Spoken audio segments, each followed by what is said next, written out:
तो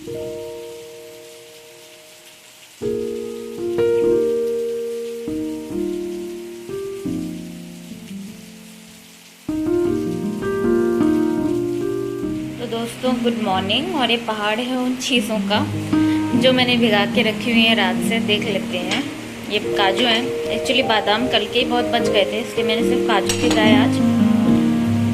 यहाँ पर है हमारे छोले। नेक्स्ट है हमारे पास में मूंग दाल। अभी मैं इन सबको धोऊंगी। और नेक्स्ट है हमारे पास में लोबिया। ये सोयाबीन नहीं है दोस्तों, ये लोबिया है। सोयाबीन जैसी दिखती है, पर अभी मैं इसको ही नाश्ते में बनाने वाली हूँ और धोकर इसको कुकर में बॉईल करने के लिए चढ़ा रही हूँ।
सो हेलो एवरीवन, मैं अपनी किचन में आ चुकी हूँ वापस लंच बनाने के लिए। और अब तक मैं घर का काम निपटा चुकी हूँ, अपनी स्टडीज कंप्लीट कर चुकी हूँ, क्योंकि मुझे लेक्चर्स रिवाइज करने थे टेस्ट के लिए। तो कुछ ऐसी चीजें जो मैं आप लोगों के साथ में आने वाले टाइम में शेयर करूंगी। और बस यही। और लंच में मैं बना रही हूँ छोले और राइस। और उसके अलावा सुबह की जो लोबिया की सब्जी मैंने बनाई थी वो भी है, अभी वो भी लंच में रहेगी। सैलेड काटेंगे और लंच खाएंगे। उसके बाद में मेरे स्टूडेंट्स आ जाएंगे और मेरा दिन फिर वैसे ही चलेगा। आप लोग भी शेयर करो, आप लोगों का कैसा चल रहा है, क्या चल रहा है। अगर आप लोग स्टडीज कर रहे हो तो वो कैसी चल रही है, आप लोग अगर काम करते हो, जॉब कर रहे हो तो वो कैसा चल रहा है। मैं चाहती हूँ कि आप लोग इन ब्लॉग्स को थोड़ा सा इंटरेक्टिव रखो। आप लोग कोई भी कमेंट नहीं करते हो। जब ये एक ऐसा मुद्दा नहीं है दोस्तों, थोड़ा सा मैं आप लोगों से बात कर ही लेती हूँ। ये एक ऐसा मेरा पर्सनल मुद्दा नहीं है। अब जो मैं लेके चल रही हूँ अपने जीवन में, ये एक मुद्दा ऐसा है जो कि हमारे समाज को बेहतरी की ओर लेके जाने का एक पहला कदम है। हम अपने आप को ध्यान से देखें, इस चीज का समय आ गया है। जिस तरीके से हम देखते हैं कि लोगों में मेंटल डिसीजेस बढ़ते जा रहे हैं और क्राइम रेट भी बढ़ता जा रहा है, तो जरूरी है कि हम उस चीज को एकदम रूट लेवल से एड्रेस करें। आप सुपरफिशियली उसको एड्रेस करते रहेंगे, कहीं कुछ बदलाव नहीं आएगा। एक दिन, 2 दिन सब लोग हल्ला मचाएंगे और तीसरे दिन से सब अपने अपने जीवन में लौट जाएंगे, वही सब चीजें करेंगे और फिर से समाज में किसी दिन वो एक कुछ हादसा होगा। तो कोई एक हादसा होता है, उसके लिए पूरा समाज जिम्मेदार होता है, कोई एक पर्सन नहीं। उस एक पर्सन को ऑफकोर्स सजा मिलनी चाहिए अगर उसने गलती की है, लेकिन उसके साथ साथ समाज को और हर एक इंसान को ये सोचने की जरूरत है, क्योंकि हम एक डेमोक्रेसी में रह रहे हैं। हम किसी ऐसे राज्य में नहीं रह रहे हैं जहां हमसे जबरदस्ती चीजें करवाई जा रही है। हम अपने मन से, अपनी चॉइस से अपने जीवन को जी रहे हैं। हर एक चीज अपने पसंद से अपने जीवन में लेकर के आ रहे हैं। तो क्यों ना अपने जीवन से थोड़ा सा समय निकाल के हम सोचें, समझें कि वो क्या मूल कारण है जो इंसान को इस हद तक लेके जाता है कि वो कोई क्राइम करे। सॉरी, बच्चे बाहर खेल रहे हैं, इसकी आवाज हो रही है। कि वो कोई क्राइम करे या फिर हमारे अंदर ऐसी क्या चीज है जो हमें मेंटल डिसीज तक पहुंचा देती है। तो इन पर गौर करने की बहुत जरूरत है। बाहरी चीजों पर हम बहुत ज्यादा गौर कर चुके हैं, अब जरूरत है कि हम भीतरी चीजों पर भी गौर करें।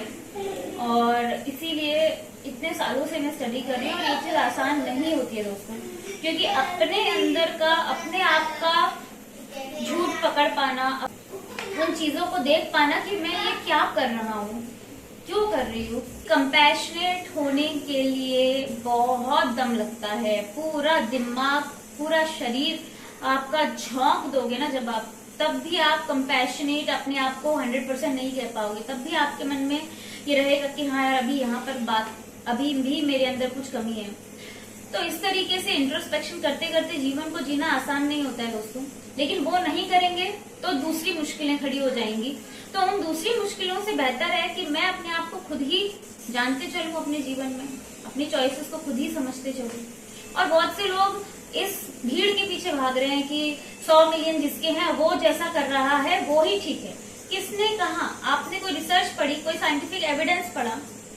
अरे भीड़ के पीछे तो वैसे भी वही लोग भागेंगे ना जिनकी खुद की बुद्धि नहीं होगी, इसीलिए तो वो भीड़ के पीछे भाग गए।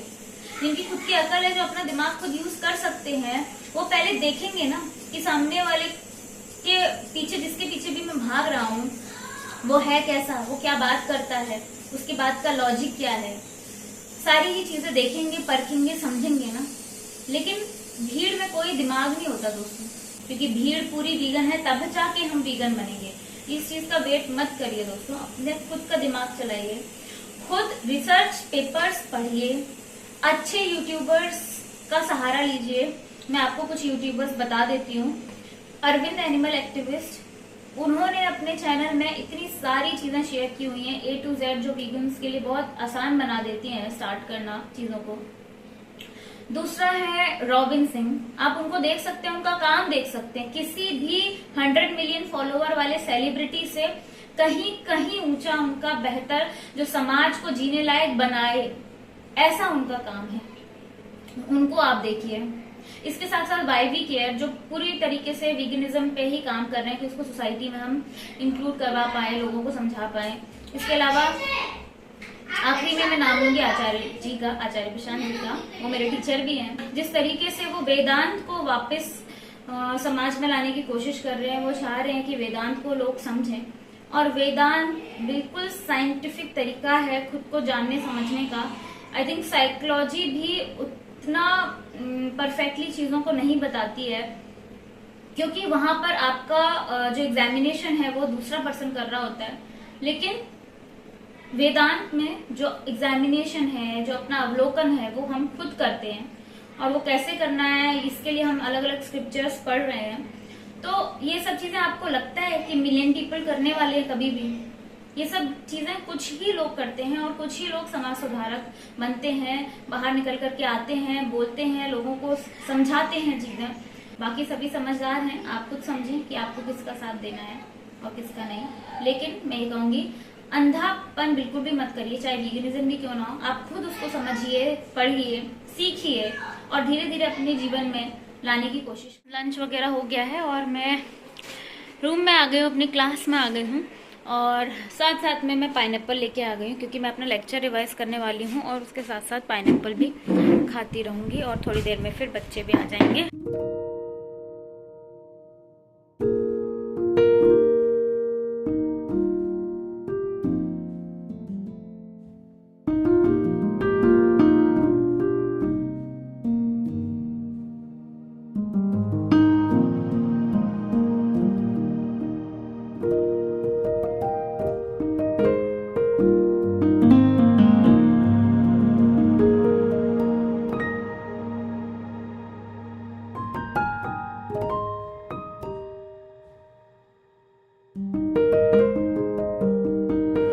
पढ़ के जा चुके हैं और मैंने ये निकाली है आज स्किपिंग रोप। तो सैटरडे का पूरा फायदा उठाते हुए मैं तो अब चली, स्किपिंग मैंने थोड़ी बहुत की।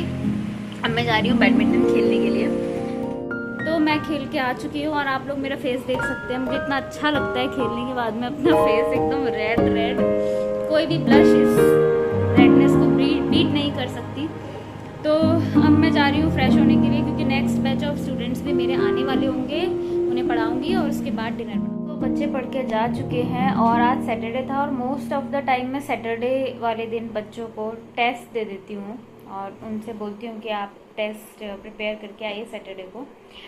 तो इसीलिए मैं अपना पढ़ भी रही थी, साइकोलॉजी पढ़ रही थी मैं, और मन लग गया है पढ़ने में। लेकिन क्योंकि खाना भी बनाना है, लेट हो रहा है, इट्स ऑलरेडी 8:40, तो इसलिए अब मैं सीधे खाना बनाने जा रही हूँ। और खाना बनाने के लिए पहले हम चेक करेंगे कि सुबह की चीज़ें क्या क्या बची हैं। तो मुझे पता है राइस बचा हुआ है, क्योंकि दिन में मैंने पूरी भी बना ली थी, उससे राइस बच गया।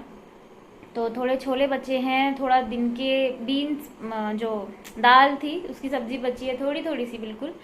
तो इसीलिए मैं सोच रही हूँ जो राइस बचा है वो काफ़ी ज़्यादा है, उसका पुलाव बना लेंगे। और इससे ज़्यादा मुझे एनर्जी नहीं आ रही है कुछ भी बनाने की। स्प्राउट रखे हैं, आपको याद होगा मूंग दाल मैंने भिगाई थी, तो थोड़े स्प्राउट्स का मैं सैलेड बनाऊंगी। बस यही रहेगा हमारा। सब्जी वब्जी को गर्म करूँगी, पुलाव बनाऊँगी, स्प्राउट्स का सैलेड बनाऊँगी और हमारा डिनर हो जाएगा कंप्लीट। और इसी के साथ साथ उसके बाद मेरा लेक्चर भी है, तो आफ्टर 10 मैं अपने लेक्चर सुनने के लिए बैठ जाऊँगी। तो मैं इस व्लॉग को यहीं पे एंड करती हूँ। और लास्ट में अगर मुझे याद रहा, एक्चुअली मैं भूल जाती हूँ कि मुझे अपना डिनर दिखाना भी है, तो जब हमको दिखाना होता है तो बहुत अच्छे से प्रेजेंट करना पड़ता है सब कुछ दिखाने के लिए। लेकिन नहीं दिखाना होता तो मैं सब कुछ ऐसे ही जिसमें मतलब बनाया उसी बर्तन में खा रही होती हूँ, तो वो प्रेजेंटेबल नहीं लगता है, इसलिए मैं दिखाती नहीं हूँ, बता देती हूँ कि ये हमने डिनर कर लिया है। तो अगर मुझ में इतनी एनर्जी रही कि मैं प्रेजेंटेबल बना पाऊँ चीज़ों को तो मैं आप लोगों को दिखा दूँगी। अदरवाइज़ ये मेरा डिनर मैंने बता दिया आप लोगों को। तो चलो अब मैं अच्छा हाँ, बीच में मैंने ना पाइनएप्पल जूस भी पी लिया था। तो पाइनएप्पल क्योंकि कटे हुए रखे थे मैंने, दिन में थोड़े ही खाए थे, बाकी बचा हुआ था, तो उसका जूस मैंने बनाया, वो पिया और देव को भी दिया। तो वो बहुत टेस्टी बना था, बहुत मीठा पाइनएप्पल आया है, मज़ा आ गया। तो ये था आज का दिन, बहुत बहुत मज़ेदार रहा। सब कुछ था आज के दिन में, मैंने काम भी किया, मैंने पढ़ाई भी की, अच्छे से खाना पीना भी हुआ और मैंने बैडमिंटन खेला, बहुत सारा बैडमिंटन खेला। तो जब फिज़िकल एक्टिविटी कुछ भी मैं करती हूँ ना तो उस दिन मुझे इतना अच्छा लगता है इस तरीके की, क्योंकि और दिन मैं एक्सरसाइज घर में ही करती हूँ तो थोड़ा सा मोनोटोनस हो जाता है, पर कभी फ्रेंड्स के साथ बाहर ऐसे बैडमिंटन खेलना अच्छा लगता है। आई होप कि आप लोग भी अच्छे से रह रहे होंगे। तो चलो फिर मैं आप लोगों से नेक्स्ट व्लॉग में मिलूंगी, तब तक के लिए।